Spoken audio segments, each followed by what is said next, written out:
Bakwade baganela unwabu ngenxa yekusebenta ngendlela lengakafaneli. Letisebenti takuleli plaza titsi ati mangekhokhelwe umnyaka lophelile, titsi umholo wato ushintsha njalo ngenyanga. Tiphindze titsi umcashi wato utetfusa ngekubika imikhuba lengakalungi yaletisebenti. Kanti kuleli viki lelengcile letisebenti tinikete umcashi emalanga lasikhombisa kutsi akhokhele imali yato, kepha solo atikayitfoli. Umlungu wethu akakhona ukusiholela imali lesithembisane ngayo ngenyanga. Nakasiholela usiholela amahafu asithembise ukuthi le nto abuya asinike.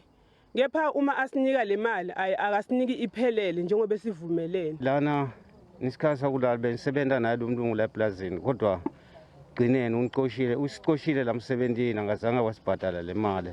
Kusuka lapho wathi yena uzosibhadala le mali yomnyaka nemali ya private farmer angazange wasinika le mali. Dothi namanje angafuni ukusibhadala lo mlungu le mali. Letisebenti tite inyonyana leyitimele kepha tiyeda sitwa inyonyana yetisebenti kulolu dzaba. Uma sikhuluma nemcashi uyatiphika letinsolo yena nakasho uthi ubaholele kude imali lekabakolota yona. Imitamo yokuthola umnikati waleli plaza ukuthi aphawule ayimange iphumelele.